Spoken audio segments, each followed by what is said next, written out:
University of Minnesota Extension Resource Webinar. This webinar is being recorded and will be archived for future use. Today we will explore a variety of resources from the University of Minnesota Extension to assist you as helping professionals and volunteers to guide individuals and families in finding the appropriate disaster recovery resources for their unique needs. You can see the URL for the Extension Service website on your screen. I'd like to introduce the team today that you'll be hearing from. Pat Hillman is an Extension Specialist in Housing Technology. Sarah Kroymans is an Extension Educator in Family Resource Management. Ellie McCann is an Extension Educator in Family Relations. And I'm Lori Hendrickson, Extension Educator for the University of Minnesota in Family Resource Management. We also have several Extension educators who will be sharing information with us. With us on the webinar today is Dave Nicolai, and Kathy Brandt and Eleanor Burkett have shared some information for the presentation but will not be with us. As you can see from the headlines, Minnesota has experienced a great number of disasters in recent years, and we know that the frequency and intensity of weather events are increasing, and just the last couple of months have shown that. We would like to know where you're located across the state, and if you're outside of the state as well. And so we would like you to please select the region that best fits where you are at in the state.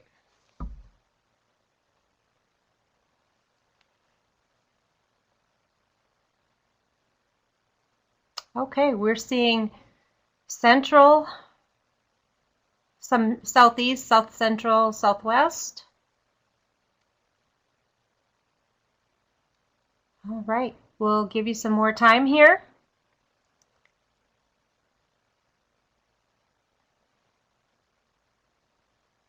Let a few more people respond.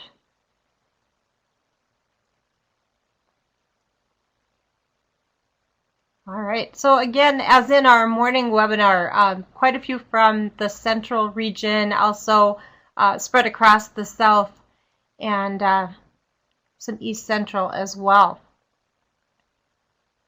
All right, thank you for participating in that poll. Something else we'd like to know that kind of helps us to frame our discussion today is, as helping professionals, with regard to disaster recovery, what are the biggest issues that residents are currently facing? And again, if you would be willing to share where you are located, that's helpful to us as well. So we know that people are in different stages of the recovery process right now. And so please share those issues that people are facing right now and where you are located. Several people are typing right now, so we'll look for those responses.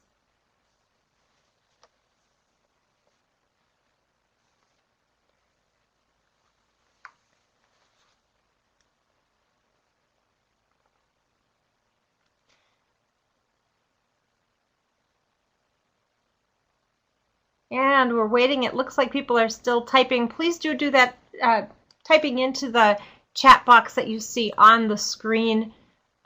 We'll capture the ones that are on the side chat as well. Okay, and so Jean says repair of damaged property, basement, and mold problems, and that's in West Central. Terry, issues with FEMA.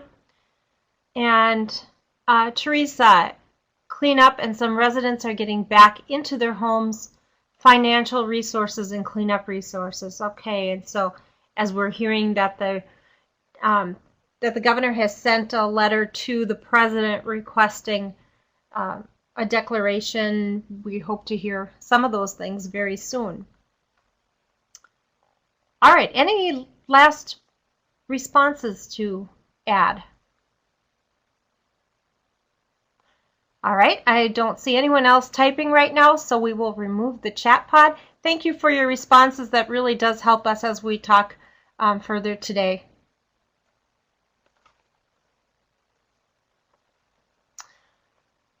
Our objectives for today are for you to become familiar with a variety of extension resources so that you're able to guide survivors to the appropriate resources to meet their very unique needs. And as I mentioned, we're all in different stages right now across the state, so everyone's situation is going to be a little bit different. And so we hope we've compiled a variety of resources to help you with that today. Before we get started, we want to share with you some resources, and we will have these up a couple of times during the webinar. We have some downloads available for you, including a resource list, a PDF of the PowerPoint that we are using today, and a certificate of attendance. We will have an evaluation that we will bring in at the end of the webinar. And at any time, please feel free to add your questions to the chat in the left side of the webinar space, and we will be happy to try to answer those as we can online today. If we are not able to get to those, we certainly will get back to you with those answers.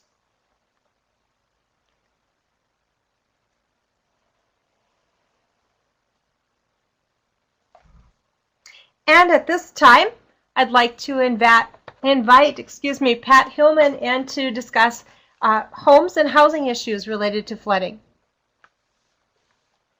Hello, do I have audio? You are good, Pat. Thank you. All right, here we go. Good afternoon. Yeah, I'm Pat Hillman, Building Energy Systems Specialist with the University of Minnesota. I'm not a flood expert, but my areas of research include moisture in buildings and particular basement moisture energy and IAQ. So there's clearly some overlap there that is useful. I do want to acknowledge that my colleague, Richard Stone or Dick Stone, put together this presentation originally and just recently retired, and that's why I'm covering for him on this. One of the key messages in the recovery process, in terms of kind of the building side of things at least, is hurry up and wait.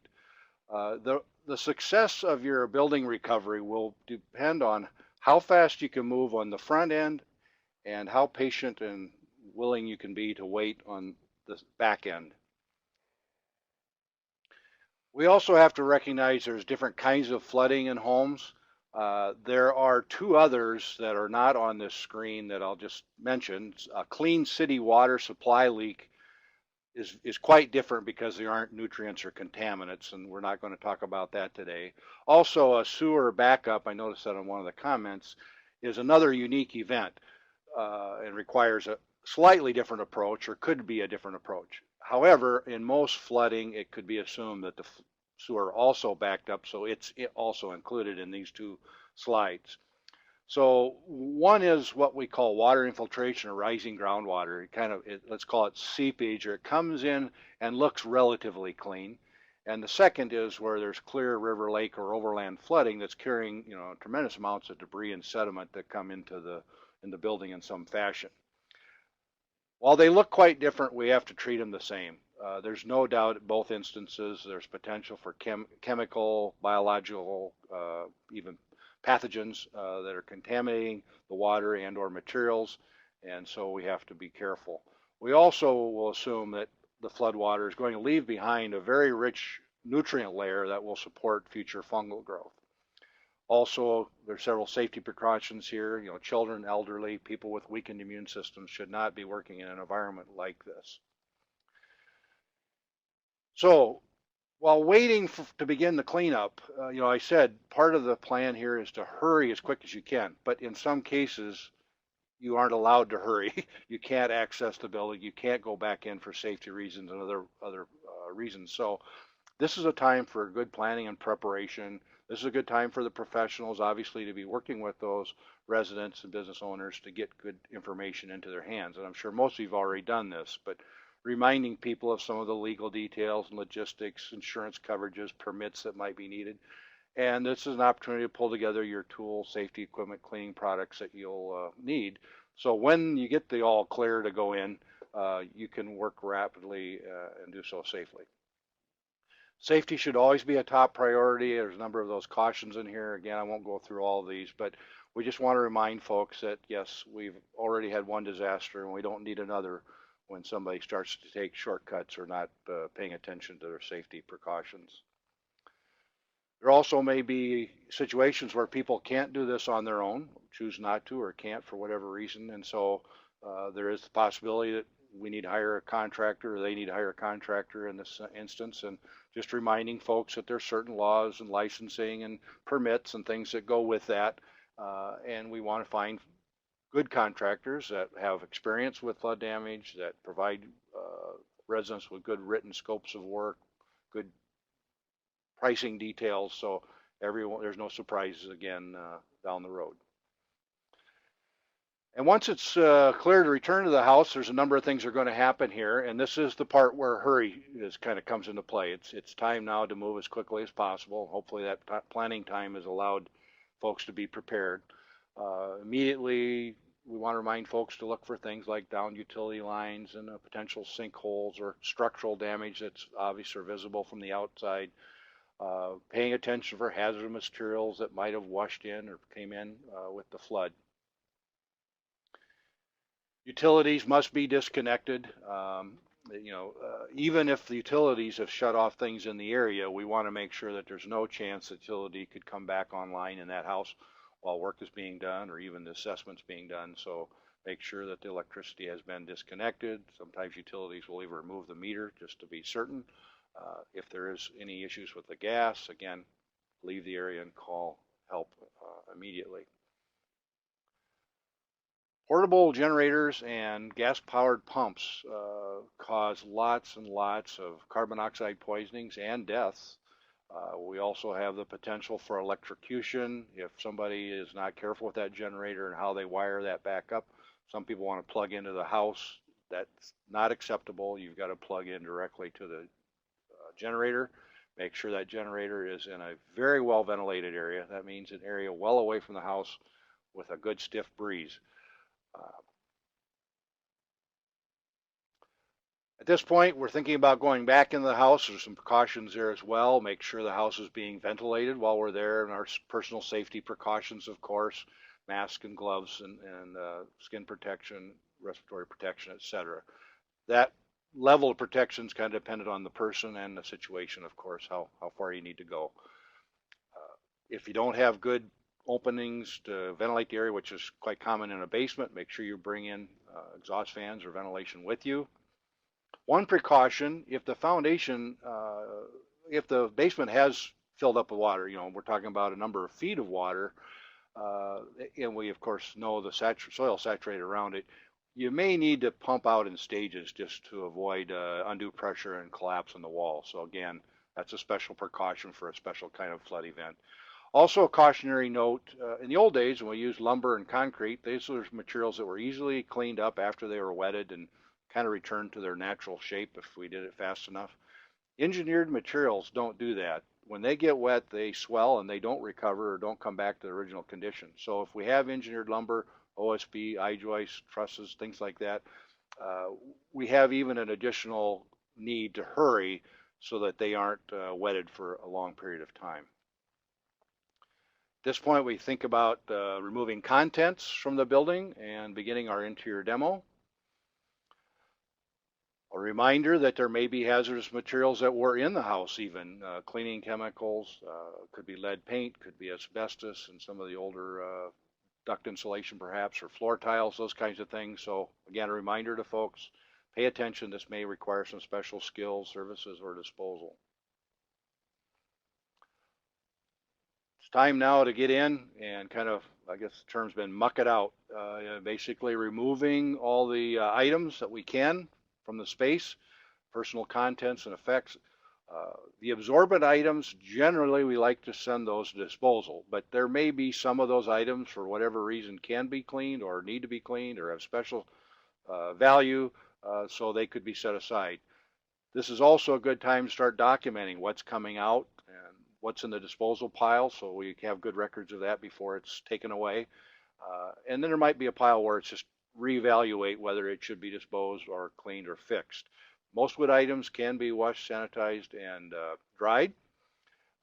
And your appliances, if they've been wet, probably should go, but there are ways to repair them. You just need to assess whether that's the appropriate thing to do. Now we're inside the building and beginning the interior demolition and cleaning. Couple of notes here. First of all, expect mold growth in the first 1 to 2 days, 24 to 48 hours. It may take considerably longer than that. Mold doesn't grow when it's absolutely saturated, and it doesn't grow when it's dry. That's the whole point of what we're going to talk about here. But with that in mind, this is why you need to move quickly. Of course, most of the flooding we've recently had more than 2 days old, so we're past that point, but it's just a reminder for the future. A big differentiation here is when we start demoing the building contents, drywall in particular here. If it's an interior wall, like the picture on the right, the left side of the right picture, you can see that the interior wall can be removed up above the water line, generally at least a foot, maybe more. I encourage people to go all the way up 4 feet because you're going to put back a full sheet anyway. Of course, if it's higher than 4 feet, you might as well take off both sheets. But an interior wall can dry. That's the point. If it's an exterior wall with insulation, this could be in a foundation or it could be above grade wall that's been wetted, and it doesn't matter if it's 1 inch, 6 inches, 2 foot, or 6 feet. Once wall is in a cavity with insulation, it cannot dry because there's vapor retarders and air barriers and other things in the way. So those walls need to be opened up completely. Pull all the drywall off, all of the insulation out, and get down to the studs or the framing. At this point, we're going to begin aggressive cleaning. We're going to try to clean any wood and concrete components that are remaining. Reminder never to mix bleach and ammonia, as it produces a deadly gas. And we're also going to begin our drying process. At this point, we can use simple drying. I think we can use just general circulation, exhaust fans in the space. And by the way, an exhaust fan between the contaminated space and the outdoors is the appropriate way to vent this. You want to exhaust air from that area directly to the outdoors, and then that will pull clean, fresh air, cleaner, fresher area from somewhere else into that area. If we push air into that area, you're going to push contaminants elsewhere. We don't want to do that. Now we're getting down to more bare surfaces again. We want to remove the flooring. We want to get into some of the enclosed building cavities that might be there, ductwork, etc., that may have gotten wetted and contaminated. So we're trying to get down to the bare bones at this point. We remove all building materials as quickly as possible, like drywall and insulation, of course. Get them out. They're not reusable. Floor covering, same thing, generally not reusable. Check out the ductwork. If it was not involved in the flood, it may be a simple cleaning later can do it. If it was involved in the flood, I'd encourage replacing it, though metal ductwork could be cleaned. And at this point, we're going to start now moving into our kind of what we call clean, dry, and sanitize step. And this is really critical. That this is where everything now wants to slow down. We want to clean the surfaces thoroughly to get rid of any debris and organic matter, etc., that will render our sanitation kind of useless or reduce its effectiveness. We want nice, clean surfaces to sanitize. Then we'll sanitize with the bleach, quaternary ammonia, other materials that probably have been made available to these folks already. And then we'll go into our aggressive drying at that point. And that means dehumidification in almost all instances. Some people will try to use their air conditioning, but again, the services are probably out. The furnace or air conditioner probably was flooded. May not have enough, electrical supply, etc. So we probably are going to move to more of a dehumidification approach. Cold months can use heat and exhaust, but we're not there right now. At this point, we do spot checks for mold growth. We want to see if anything's popping back in that next 2 to 4 to 3 days or week. And if we find mold regrowing, we have to start the process over. We re-clean the area, we sanitize it one more time, and dry again. There are moisture meters to check the moisture content of materials. I would never button a building back up without going through that process with a moisture meter. Professionals should have those. They don't frequently, but they should. And the last reminder here is this isn't going to happen in a day or days or weeks. It could be months, even as much as a year, to dry out the materials thoroughly, especially basement and basement related materials, because we've got to dry out not just the surface, but the entire concrete wall, slab, and soil under and around the building. If we close it up too fast and there's too much moisture moving, we're going to now again have another surprise that nobody wants down the road later. And last, we can finally start to think about moving towards restoration. Hopefully, like I said, this last process takes a long time. It takes a lot of, kind of attention to making sure we have good drying conditions and things are getting thoroughly dried. Take advantage of that time to think about what you're going to put back. And I think it's important to remind folks that in many cases, I won't say most, but in many cases, they shouldn't be putting back what they had before. I think we've all heard the old saying, definition of insanity is doing the same thing and expecting a different result. Many of these have had this problem before. Many of them will probably have it again. So putting something else back that's more robust, easier to clean and fix if it were to happen again is important. But more important than that, most basements were never done appropriately or properly anyway. Most of you have probably been in finished basements that smell moldy and musty. There's a reason for that. So let's don't put it back that way again and end up maybe with not a chronic long-term problem. It may not be acute, but it might be a chronic problem for these folks. Once we've kind of gotten things back there, maybe we've been moved in already if some of that work is happening in the basement perhaps, but before moving back in the house, obviously the well and the septic and electrical, heating, cooling must be up and operational. There's a safety checklist here, or not a safety, but it's kind of a checklist of things that people should go through, make sure they're kind of good to go, so to speak, or good to re-enter the space and use it as habitable space. And once again, I'm going to throw that final reminder in there. Thorough drying does take time. It takes weeks or months, maybe many months, to completely dry out, especially basements. There are some great resources that you have access to with the resource list. They're also on this last slide. At the top are 3 very important links. The top link is the extension resource page on flood recovery. And there's some great little tips and things that I've drawn from, and others are there for you to use. Also, the University of Minnesota Department of Environmental Health Safety has a great website on indoor air quality and other things, but it's also a piece dedicated to managing water infiltration and water cleanup and mold cleanup in buildings.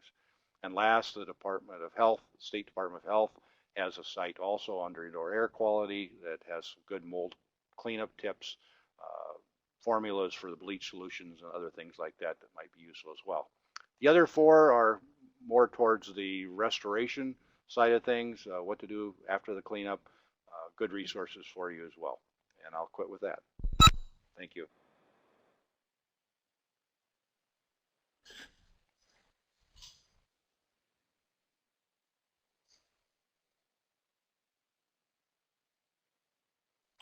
Well, good afternoon. Thank you. This is Dave Nicolai. I'm a regional extension educator in crops, and I wanted to spend just a couple of minutes talking about some of the agronomy resources we have at the University of Minnesota Extension for growers and farmers that may have experienced not only flood damage here the past month of June, but also really wet conditions that would have occurred prior in the month of May. In terms of the spring weather, we really had concerns in central Minnesota, southern Minnesota, but certainly northwestern Minnesota as well. For a lot of those situations where there was excessive moisture conditions, federal crop insurance is a big player for financial aid for growers in those particular areas. With that in mind, the University of Minnesota Economics Department, Dr. Kent Olson, along with faculty at Iowa State University, have adapted and featured a spreadsheet, an Excel spreadsheet that growers, ag lenders, ag advisors, etc. can access. This particular spreadsheet helps people to decide the ins and outs of complying with what we call preventative planning and making decisions in terms of federal crop insurance. Those are the big agencies in play here.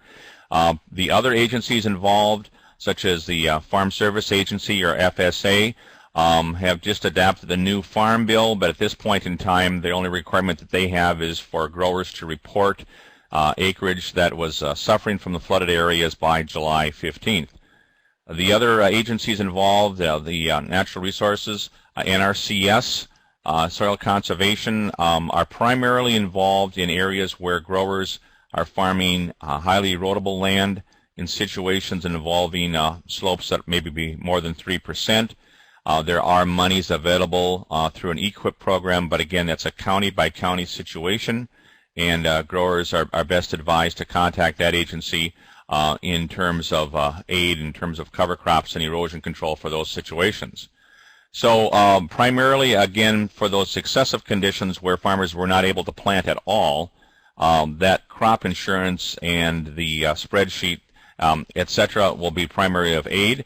Keeping that in mind, those folks that now have had some wet weather during the month of June, where they perhaps planted a crop, which is corn or soybeans, small grain, etc., there are a number of resources that the University of Minnesota has put up in terms on the extension and crop commodities pages. They are listed on the slide. They'll be listed on the other resources as well. Both of those are dealing with these situations. One particularly is on the hail and flooding page of different material. We did suffer some hail damage in southwestern Minnesota quite extensively here a couple of weeks ago, so that's been incorporated as well as a flooding. Primarily what we're looking at in this situation is excessive wet conditions, compounded with the fact that poor drainage resulted because of that saturated soil condition. We had water standing on the fields that actually killed the existing crop, and then we were left with large areas of flooded out crops, basically fallow soil situations that developed not necessarily just next to a river perhaps, but throughout the different areas of southern and central Minnesota, where we were experiencing 4, 5, 6, as much as 7 inches at a time. With that in mind, things that we want to talk about here are what options growers might have. In those situations, it's not a prevent planting scenario here, but it is a situation where they have to consider perhaps feed for livestock, what the alternative crops might be if that's affected them, but more importantly, protecting the land in terms of cover crops as well as growing other crops. At this point in time, we're very late for really planting our traditional grain crops and corn, and perhaps in most cases our traditional grain crops and soybeans. There has been some planting of corn silage in some of these areas very late. Depending upon the frost, livestock people might be able to make use of that. Soybeans actually can be used as a forage crop if planted this late as well. The websites go on to talk about some other situations, primarily dealing with everything from sorghum to sorghum sudan grass, even planting a winter grain at this point in time, like a winter wheat, etc., at least to provide cover and possible use. Those folks that had prevent planting are prohibited under federal crop insurance from utilizing any crop off of there until after November 2nd. But if they aren't using crop insurance, they have a couple of other options with them to consider for their use. The big concern is in leaving these fallow areas untouched. It can indicate that we would have problems next year in terms of regrowing the crop in there, where we would be suffering from the standpoint of not having the beneficial fungi in place that normally are there, the mycorrhiza on corn and soybean roots, because we have a fallow, we have just a sterile environment. So it's very good to have something growing in there, whether it's a crop, a green manure crop, or a cover crop situation with that. The other concern is weeds. We have state laws and we have county ordinances and so forth involving noxious weeds. So controlling weeds is utmost important here, not letting weeds go to seed for themselves or for the neighboring areas. So that may involve use of limited herbicides as well, but particularly of having something perhaps growing in those areas if that's at all possible. The cover crop situation is quite extensive, and I won't go through all of that, but they are listed on the websites. There are some alternatives, and again, it's depending upon whether livestock are involved in here. But there are some things you can do now through the rest of the year. One of the other alternatives in a larger prevent planting area might be to plant alfalfa for use for next year as well. But in these smaller areas, reseeding to various types of cover crops, sorghums, etc. Even small grains and sorghum sudan or annual ryegrass might be an alternative in some situations. So those are some things that we want people to be aware of in terms of the crop growth and development. Other than that, the crops that haven't been directly flooded probably are suffering some nitrogen deficiency. So there's some secondary applications that have gone on, although it's probably limited yet at this point in time. So it's a note to keep good records as we go forward there and take a look at the options and visit with their extension educators as well as consultants and other ag professionals. And if there's any more questions, we can respond to those later on. Thank you very much. Thanks, Dave.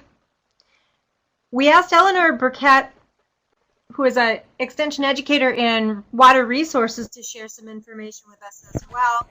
And she has shared several slides, and her resources have been added to our resource list. Again, that is one of the downloads available.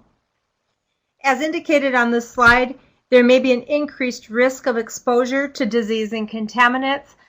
For the most part, those need to be ingested, but you see there that also some, such as tetanus, could be through cuts and sores. So, just being in water that has been potentially contaminated may be a hazard.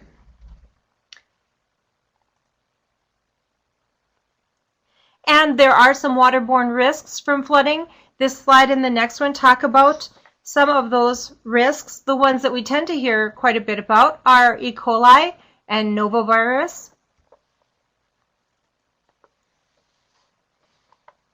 And again, continuing on with some of those contaminants that we may experience.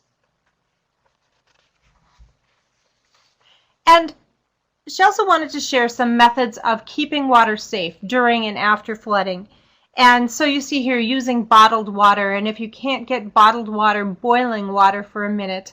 And also a disinfecting method if you are unable to get bottled water or boil water. And so those are some options for you, and also mentioning wells that need to be disinfected before the water is used and after the waters recede. These will be mentioned too with our food safety extension educator in her presentation. And the water resources that Eleanor shared, again, these are on our resource list, and we will share that again at the end of the presentation.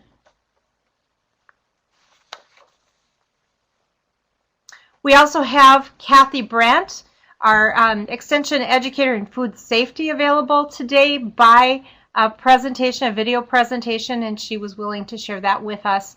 And so here is Kathy to share her information. Hi, I'm Kathy Brandt, University of Minnesota extension educator in food safety. The information that I'll share is available in print format, and I'll give you that contact information at the end of my presentation. Floodwaters carry harmful microorganisms, raw sewage, chemicals, and other contaminants that are harmful to food and people. You want to remember to discard any food that is not in a waterproof container if there is any chance that it has come into contact with flood water. Food containers that are not waterproof include any plastic wraps, cardboard, wax cardboard, or those containers that have screw caps, snap lids, pull tops, and crimp caps. Floodwaters can enter into any of these containers and contaminate the contents inside. Also, remember to discard cardboard juice, milk, or baby formula boxes, and all home canned foods, because those containers cannot be effectively cleaned and sanitized. Do not attempt to harvest any items from a flooded garden. So we're talking tomatoes, peppers, potatoes, carrots, really all garden produce. Some of the contaminants from floodwater may not be removed or destroyed with peeling or even cooking. So it's best to discard produce that is in a flooded garden. You want to inspect canned foods and discard any food items in damaged cans. Can damage is shown by swelling, leaking, punctures, rusting, or crushing or denting severe enough to prevent normal stacking or opening with a manual can opener. Remember, only undamaged, commercially prepared foods in all metal cans and retort pouches are okay to save. Retort pouches are the flexible, shelf-stable pouches that we see widely used in the food industry, and they are made from multiple layers of laminated plastics and metal foils and are sterilized. So once you've examined the cans, your all-metal cans and retort pouches, here's what you need to do. You want to remove the labels if they are a removable kind, since they can harbor dirt and bacteria. Then you want to relabel those cans and retort pouches with the type of food and expiration date, making sure you're using a permanent marker. Once you've done that, you're going to thoroughly wash those cans and retort pouches with soap and water, using as hot water as available. Then you're going to rinse the containers with water that is safe for drinking. And you want to do that rinse because dirt or residual soap can reduce the effectiveness of the chlorine sanitation. Then you're going to sanitize by immersion in one of the two following ways, either placing those containers in water and allowing the water to come to a boil and continue boiling for 2 minutes, or you're going to place them in a freshly made solution of 1 tablespoon of unscented liquid chlorine bleach per gallon of drinking water, or the cleanest, clearest water that is available, and you're going to do that for 15 minutes. Once that's complete, you'll air dry the containers for a minimum of 1 hour before opening or storing. And remember, food in reconditioned cans or retort pouches should be used as soon as possible.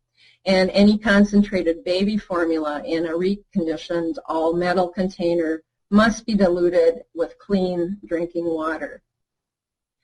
The 2 links that are shown are excellent printable fact sheets from my food safety colleagues at the University of Wisconsin Extension and North Dakota State University Extension. The answer line is a consumer call center for household questions for Minnesota and Iowa residents.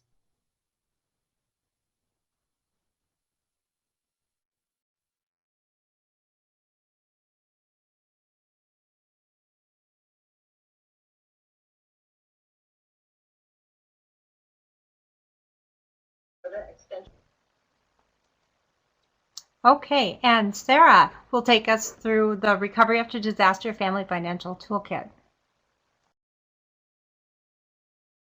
All right, this is Sarah Krymans. Can you hear me, Lori? I hear you, Sarah. I hear you. Perfect, thank you. Perfect, thank you. We would like to introduce the Recovery After Disaster, the Family Financial Toolkit. The URL is listed on the page. It was developed with NDSU Extension and Minnesota Extension after some research with flood survivors several years ago, and after having been reviewed by several survivors and professionals across the nation. The toolkit has 9 units. Today we are going to focus primarily on units 2 and 3, key strategies, as well as 4, where to start, and then unit 9 with some resources. So let's take a look at some key strategies as folks are starting to go through that recovery process. On this slide is a list of tools that would be helpful as survivors work through the piles of paperwork and other things that they need to deal with. The first is a tool to help folks document important details, and this is exactly what it sounds. It's a spot for folks to record phone calls, meetings, maybe deadlines, any paperwork that they have to do. Oftentimes I find myself writing notes on little slips of paper and then not being able to find those slips of paper later. So this is a tool to help folks get organized during the recovery process. A to-do list is, again, just what it sounds like. It's for folks to record actions to be taken, who will do them, the date they need to be done, the date completed, and this tool can help folks stay on track during that recovery process. And it's especially helpful for meeting deadlines, and it really helps people get organized. The contact list, again, to get organized, keeping a list of who people are talking to so they can follow up later. Definitely folks can keep their contact list in their phones, in their cell phones, but it's probably good to have a paper backup just in case. For those of us that are really visual people, a calendar can be extremely helpful in, again, recording what gets done, when does it get done, what are those deadlines, and then also to put those celebrations and accomplishments that perhaps the clean out is done and we're waiting on the drying process, but again, to keep folks organized and on task. It's vitally essential that folks stay in the know. And so as helping professionals in your community, thinking about how survivors learn about information, and for those that stay in the community, and then for some who have to relocate because their home may not be livable temporarily or permanently, but so some folks may relocate out of the community. How are they going to know about what is going on? Because definitely those rumors and misinformation are plentiful. We want folks to receive accurate information. Sometimes following a disaster, case managers are available, and they can help folks access resources, they can advocate for folks, they can provide that necessary information. And so if case managers are available in your community, please encourage folks to access those. We oftentimes hear about folks in the state of Minnesota who are so proud that they don't want to take assistance, but we truly believe that folks would benefit from accessing this resource. Some communities may choose to have a long-term recovery committee, and they really help with community organization, working with raising money, accepting donations, getting resources out to folks again. So if your community has a long-term recovery committee, encourage folks to access their resources. We are going to hear from Susan Cowie, who is a FEMA representative, and she's going to talk about the types and amounts of resources that may be available for each disaster and how they are different and are provided at different times throughout the recovery process. So here's Susan. The Individuals and Households program with FEMA is a program, it's a grant program, and basically it's to help people with the repairs to their home and temporary housing, if they need rental assistance to stay someplace else while they're making the repairs to their home. We also have a program that is for crisis counseling. We have a program for disaster legal services. Individuals and households are programs that come together to help people get back up on their feet. They can ask a question about what are some other resources where people can go to get help. It might not be resources that are available from the federal or the state level or the county or the city. It might be a voluntary agency that has exactly what they're looking for. It could be donated goods, clothing, appliances, help with utilities. There's just various voluntary agencies that come out to help in these times, and that's what we kind of do in a disaster recovery center. We match up the need with the resource.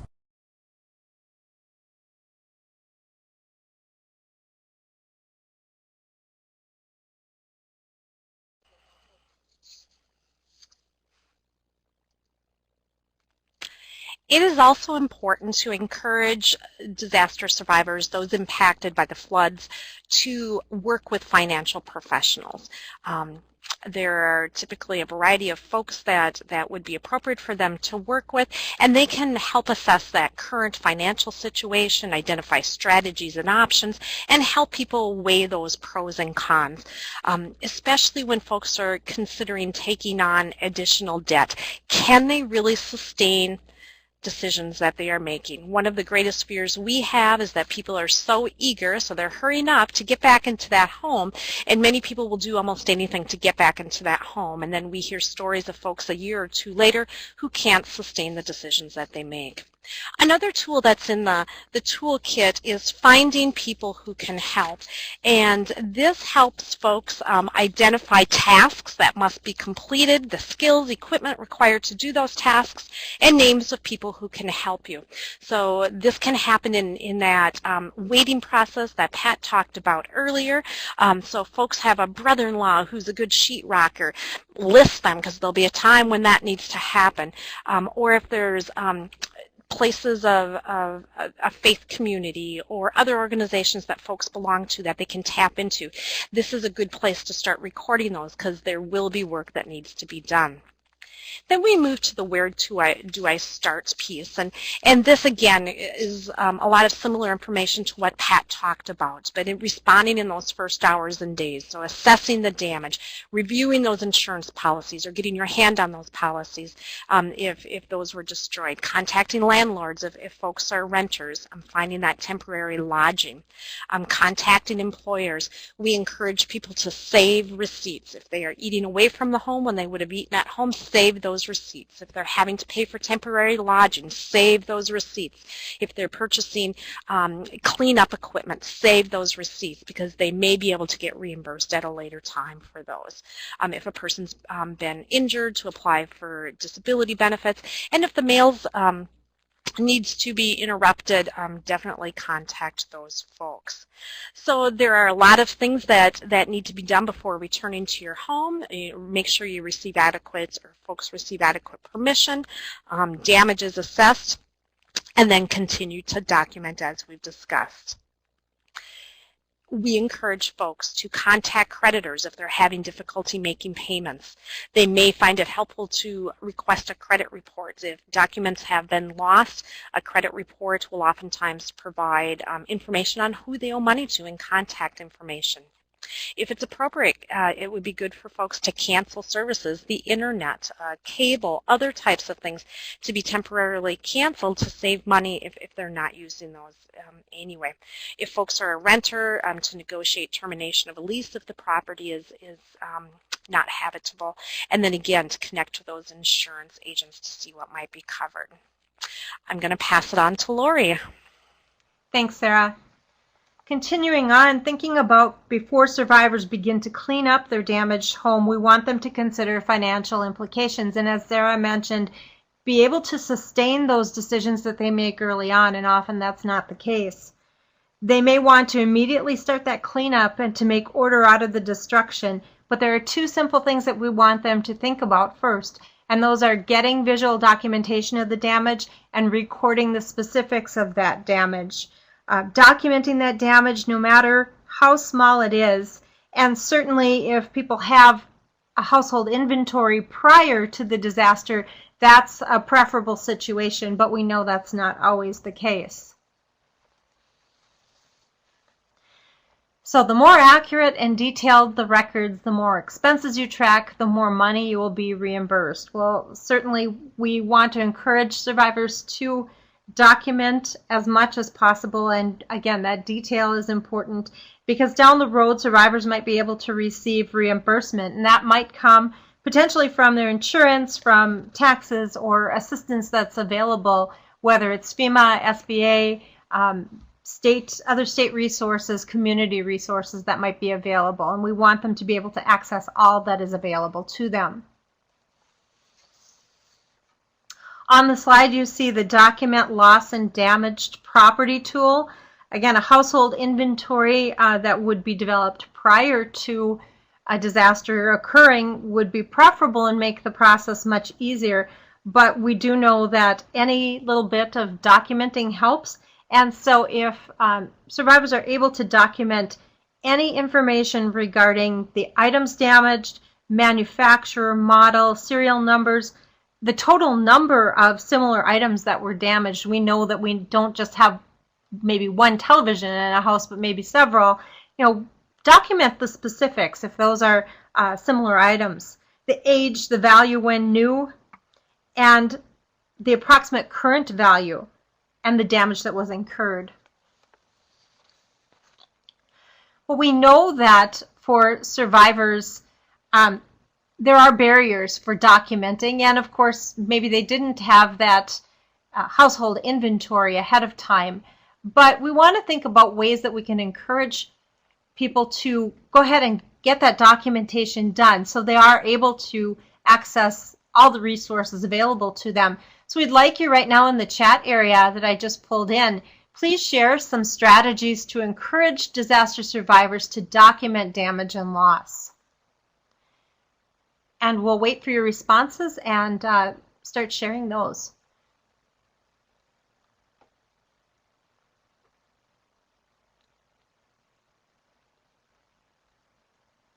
You see a few people typing right now.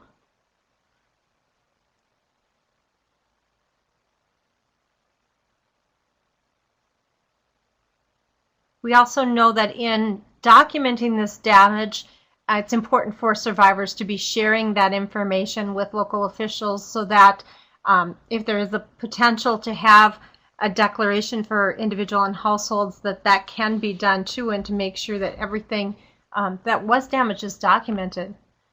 Okay, we have a couple of comments now. Video and photography when entering back into the home. Photo documentation, yeah, cell phones are a great piece of technology for doing this, and we'll talk more about some technologies that we can use.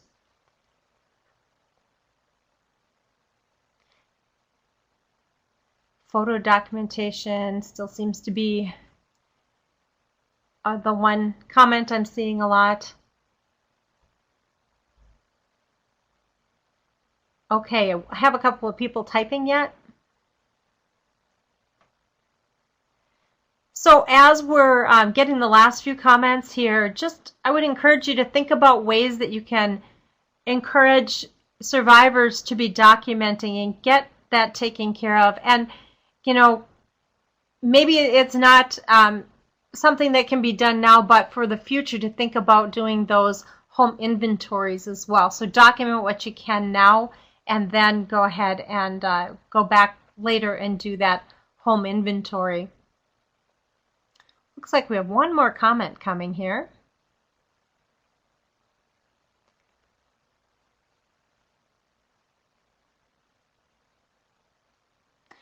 Okay, checklists can be added to the emergency management website. Great, yeah, and we have some of those items too, and certainly download the toolkit to be able to, and link to the toolkit so people can go ahead and get some of this information. When there's a close call, residents can be encouraged to fill out the checklist as a preventative measure. Yeah, it would be a great time to get people to do it in advance, but certainly as much as we can do. And the red guide to recovery handbook. Okay, there's another resource. Thank you, Claudia, for sharing that. Thanks, everyone, for participating in the chat, and we'll pull that box out right now and continue on. We also want to share that our colleagues at North Dakota State University Extension have developed a disaster recovery phone app, and this is available for, it is a free download for Android phones. Very useful in documenting damage and loss in disaster. This uses a smartphone's camera, of course, as we've discussed, and captures those photos, and then users can go ahead and type in the descriptions of the damaged items, or even on a voice recorder on the phone, go ahead and record some audio related to those items. You see the URL for that app, so you can go ahead and get that as well. Again, these are all provided in our resource list.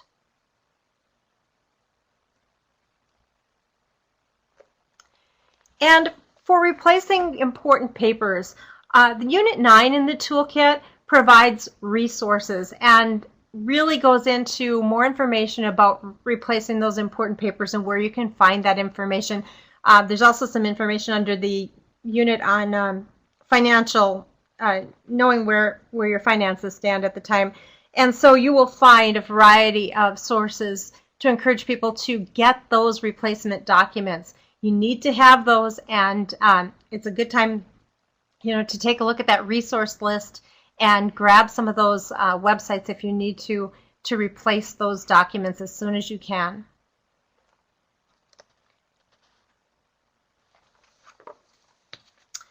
If the disaster is a federally declared disaster for individuals and households by the President, you will want to encourage survivors to take a look at their income tax in order to think about deductions for loss or partial loss of a home, household goods, vehicles, all of this on your individual tax return. And to claim losses, survivors need to make lists of everything that they own and have lost, determine the original cost or adjusted, and determine fair market value, what it might have sold for prior to the disaster.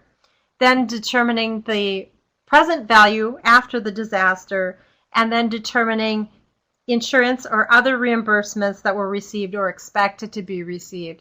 And again, there's a publication with the IRS that is listed on your screen. One of the resources Sarah and I have been working quite a bit on in the last year relates to just-in-time videos that supplement or complement the toolkit. And so we have been working on a series of 6 videos that will be available very shortly in the fall of the year. And we are seeking people to help us to pilot some of these with those that might find them useful. And so as you watch the little clip, and it's a very short clip, please think about if it's something that you would be interested in doing. You can contact Sarah or I, and you can find out some more information about piloting the videos.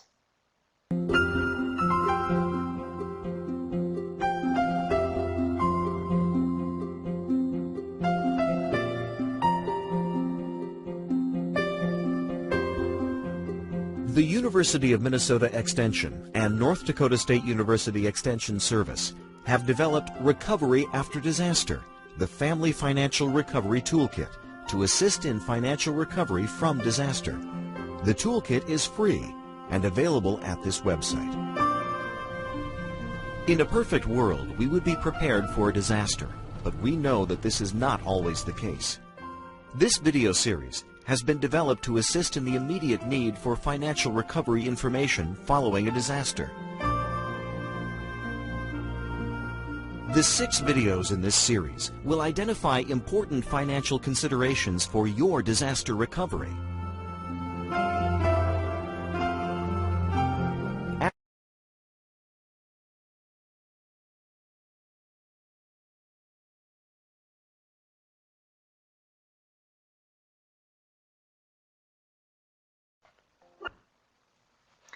And again, you saw the titles of the 6 videos. They range in length from 6 to about 10 minutes, and we are certainly would like some help in piloting these videos. So if you have any interest, please email Sarah or I, and you see that those email addresses are in the chat box as well.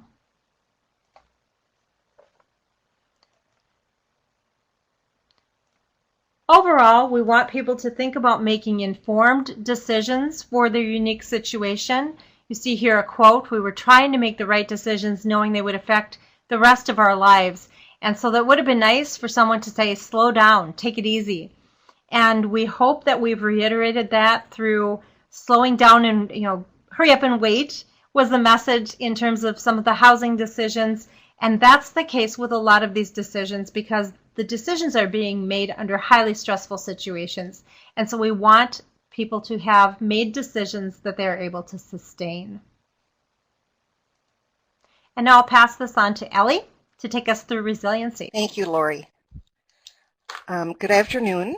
I work with the Fargo-Moorhead-based Red River Resilience Group, who has put together a research-based piece on how to build resilience and bounce back. And this is also located in the toolkit that Sarah and Lori have been referring to. So I'm going to walk us through this simple acronym of FACTS.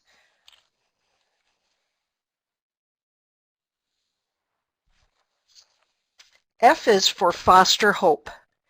And how do we develop hope? We need to remember to focus on the positive, have confidence in yourself, and try to keep things in perspective. Try to put those current problems into context and maintain a long-term perspective.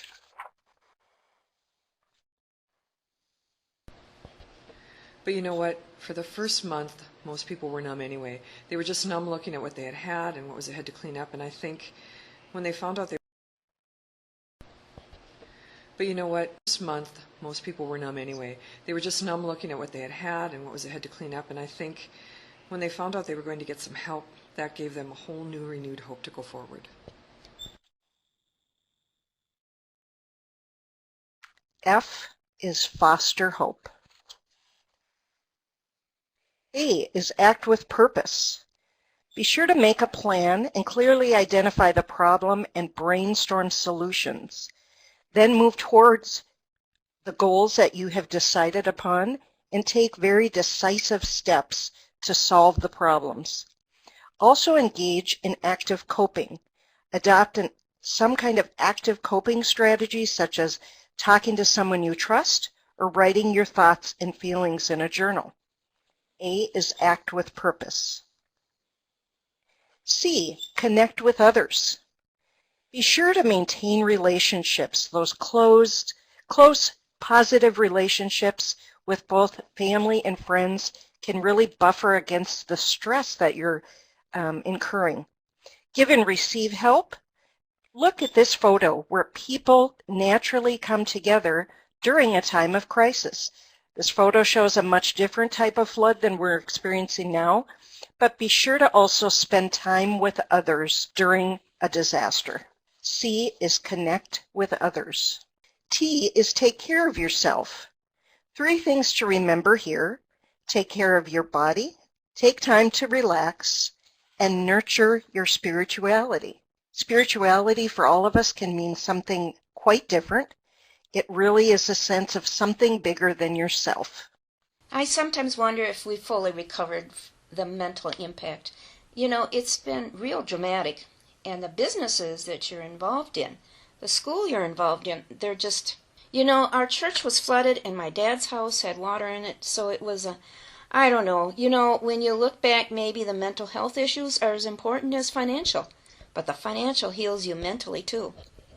T is take care of yourself. S, search for meaning. Find positive meaning. Search for meaning within a disaster oftentimes is not high on the to-do list. However, working through personal crisis does have some positives, and thinking about them can provide meaning to the experience. So with that, as you search for meaning, think about and learn about yourself and look for personal growth.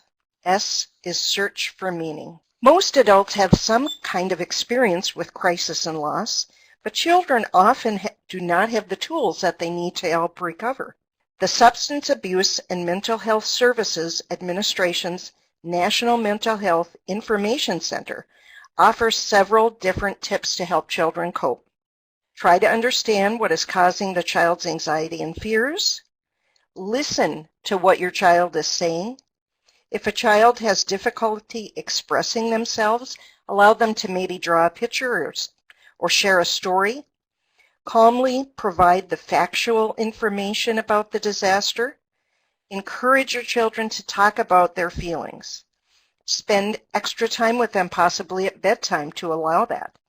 Reestablish a schedule for work, play, meals, rest. Involve your children and make them feel part of things. Chores is a good way to do this. Enlist your children in developing a family disaster plan that we have discussed. Make sure your children know what to do when they hear things such as smoke detectors, fire alarms, or local community warning systems. Praise and recognize their responsible behavior, and understand that children will need to mourn their own losses, and be sure to remember lots of hugs and comfort that they will need. And also seek assistance from a professional if children are showing signs of too much stress and anxiety. For more resources on resilience, please see the Red River Resilience website or find us on Facebook. Thank you, Ellie. Another resource that we wanted to share with folks is a how-to guide if your community is interested in developing a disaster recovery resource fair, really similar to a health fair type format, but a local one-stop shop for disaster survivors to access multiple assistance programs. So this resource is available if you choose to pull something together like that. We are going to take time to do a final chat here, and so we are going to pull in another chat pod. If you could please share any additional resources or key strategies that you have found effective when working with disaster survivors, that would be great, because I think the sharing is what's really valuable in these types of learning environments. So feel free to go ahead and type in the chat box any additional resources or key strategies. Someone had emailed to me the other day that the Salvation Army has cleaning kits available for folks, so all they have to do is go pick those up. So it's great that those resources are available. I think because of time, we're going to pull this chat pod away and we're going to finish up with our resources that we have. We, as indicated at the beginning, have some downloads available for you. So in the pod that's just being pulled up are a resource list, a PDF of the PowerPoint slides, and a certificate of attendance. So you will click on each individual item individually, and then on the bottom of that pod, click Save to My Computer. The bottom pod has the webinar evaluation. So if you click on that, it'll take you to the evaluation site, and you can complete the evaluation there. If you have difficulty at all completing or downloading those items, be sure to let us know. You can email Lori or myself, and we will definitely get those to you. I believe Lori is also putting the evaluation URL into the chat box there. If folks have questions, we encourage you to type those in the chat box on the side or comments, additional resources. But we thank you so much for participating in the webinar today. We hope that you have found the resources and information helpful. Thank you so much.